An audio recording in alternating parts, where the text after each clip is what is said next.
लालबागचा राजा मंडळ आता अब्रू नुकसानीचा दावा करणार आहे। हिरालाल वाडकरांवर आता अब्रू नुकसानीचा दावा केला जाणार आहे। विसर्जनाबाबत वाडकरांनी खोटी माहिती दिल्याचा आरोप आहे। लालबागचा राजा मंडळ हायकोर्टामध्ये जाणार आहे। अब्रू नुकसानीचा दावा करणार आहे। विसर्जनाबाबत वाडकरांनी खोटी माहिती दिल्याचा आरोप आहे। समुद्राला मोठी भरती असल्याने लालबागच्या राजाचे विसर्जन हे रविवारी विलंबाने झाले। मात्र विसर्जनाबाबत हिरालाल वाडकर यांनी खोटी माहिती ही पसरवून बदनामी केली। त्यामुळे वाडकर यांच्या विरुद्ध मुंबई उच्च न्यायालयात अब्रू नुकसानीचा दावा दाखल करण्याचा निर्णय मंडळाने घेतलेला आहे। उद्या हा दावा दाखल केला जाणार आहे। लालबागच्या राजाच्या विसर्जनाबाबत सोशल मीडियात विनाकारण वावड्या उठवण्यात आल्या। त्यासाठी हिरालाल वाडकर यांच्या दाव्याचा आधार घेण्यात आला।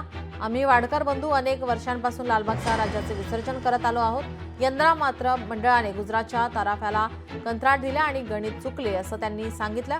त्यांचे हे म्हणणे खोटे आहे। वाडकर यांचा लालबागचा राजा मंडळाशी काहीही संबंध नाही। कधीच त्यांनी राजाचे विसर्जन केलेले नाही। केवळ प्रसिद्धी आणि बदनामीच्या हेतूने त्यांनी हा व्हिडिओ प्रसिद्ध केला। त्या विरोधात मंडळाने हायकोर्टात अब्रू नुकसानीचा दावा करण्याचा निर्णय घेतला आहे। आपल्या प्रतिनिधी भाग्यश्री प्रधान आचार्य आपल्यासोबत फोन लाईन वरून जोडल्यात। भाग्यश्री, काय अधिकची माहिती? तब्बल 34 तास लागले।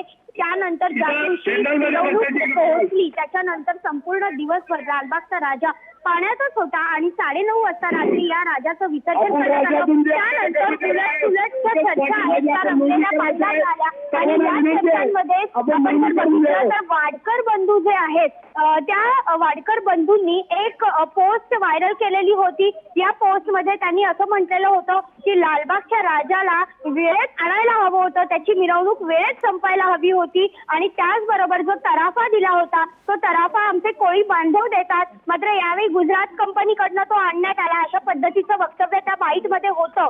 मात्र आता लालबाग राजाने यावर सगळ्यावर एक एक्सप्लेनेशन दिलेलं आहे आणि त्यांचं असं म्हणणं आहे की जो तराफा आणला होता तो तराफा ठाण्याच्या एका कंपनीकडनं बनवण्यात आलेला होता। जी कंपनी पूर्वीचा तराफा देखील बनवत होती, मात्र पूर्वीचा जो तराफा होता तो चौकोनी आकाराचा होता आणि आताचा जो तराफा त्यांनी बनवला तो बोटीच्या आकाराचा असल्याने आणि त्याचबरोबर समुद्रामध्ये उधाण आल्याने हे सगळे घटना घडलेली आहे। त्यामुळे या सगळ्यावर जे वाडकर बंधू बोलतायत ते अत्यंत खोटं आहे, अशा पद्धतीचं वक्तव्य जे आहे ते लालबाग मंडळाकडनं समोर आलेलं पाहायला मिळत आहे। आणि याच पार्श्वभूमीवर आता अब्रू नुकसानीचा दावा जो आहे तो वाडकर बंधूंवर दाखल होणार आहे आणि यासाठी लालबाग मंडळ जे आहे ते तयारी करताना पाहायला मिळत आहे। लवकरच ते उच्च न्यायालयात जाणार आहेत। मात्र यावर आपण वाडकर बंधूंची प्रतिक्रिया घेण्याचा देखील प्रयत्न केला। यावर त्यांनी असं सांगितलं की व्हिडिओमध्ये मी काही जास्त बोललेलं नाही, एवढंच माझं म्हणणं होतं की जे 20 ते 25 मिनिटं लालबाग राजाला उशीर झाला होता त्या लालबाग राजाने लवकर मिरवणुकी संपून विसर्जनासाठी येणं गरजेचं होतं आणि ही मंडळाची जबाबदारी होती, इतकंच माझं म्हणणं होतं असं त्यांचं म्हणणं आहे। आणि ते देखील त्यांच्या वकिलांशी बोलतायत, ते देखील वकिलांशी बोलून चर्चा करून यावर मार्ग काढण्याचा प्रयत्न करतात। त्यामुळे आता नेमकं हे प्रकरण कसं वळण घेते हे बघणं देखील महत्वाचं आहे। त्याचबरोबर काल देखील आपण जर बघितलं तर तांडेल बंधूंकडनं देखील एक पत्र आलेलं पाहायला मिळालं होतं आणि या पत्रामध्ये देखील त्यांनी या विसर्जना संदर्भातल्या काही त्रुटी होत्या त्या बोलून दाखवलेल्या होत्या। त्यामुळे त्यांच्यावर देखील लालबाग जे गणपती मंडळ आहे ते अब्रू नुकसानीचा दावा करणार का, त्यामध्ये यांचं देखील नाव आहे का, हे सगळं बघणं आता महत्वाचं ठरणार आहे। नीलम, भाग्यश्री, जर आपण पाहिलं तर जास्त चर्चा या त्या तराफ्याची होती जी गुजरातमधून आणल्याचं बोललं जात होतं। त्या संदर्भात काय माहिती आहे? कारण ती जो तराफा होता तो ठाण्यामधून, जी ठाण्यामध्ये कंपनी आहे तिने बनवलेला होता। त्या संदर्भात आता काय बोललं जात आहे?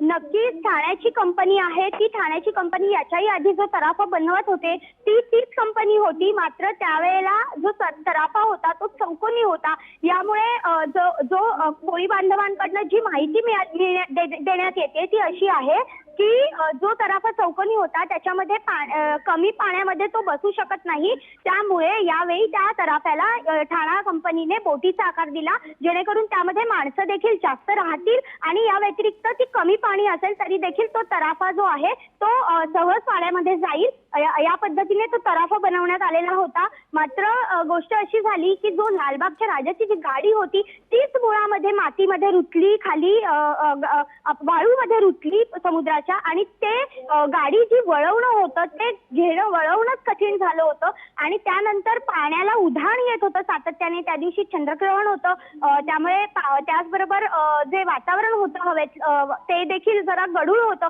त्यामुळे समुद्राला देखील सातत्याने उधाण येत होतं, पाणी वाढत होतं सातत्याने. आणि या सगळ्या अडचणींमुळे या बाप्पाला निरोप द्यायला उशीर झाला, अशी माहिती जी आहे ती लालबाग मंडळाकडनं तसंच जे नेहमी विसर्जन करणारे कोळी बांधव आहेत त्यांच्याकडनं सुद्धा देण्यात येते सध्या. जी भाग्यश्री, धन्यवाद आपण दिलेल्या माहितीसाठी.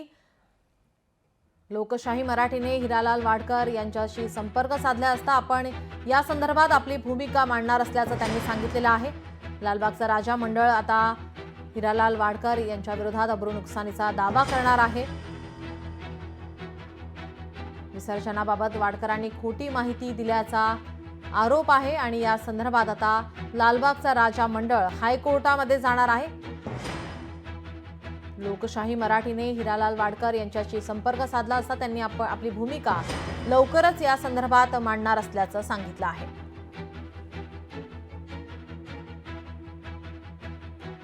समुद्राला मोठी भरती असल्याने लालबागचा राजाचे विसर्जन रविवारी विलंबाने झाले. मात्र विसर्जनाबाबत हिरालाल वाडकर यांनी खोटी माहिती पसरवून बदनामी केली, त्यामुळे वाडकर यांच्या विरुद्ध मुंबई उच्च न्यायालयात अब्रू नुकसानीचा दावा दाखल करण्याचा निर्णय मंडळाने घेतलेला आहे. लोकशाही मराठी ऐका, पहा, जागरूक रहा.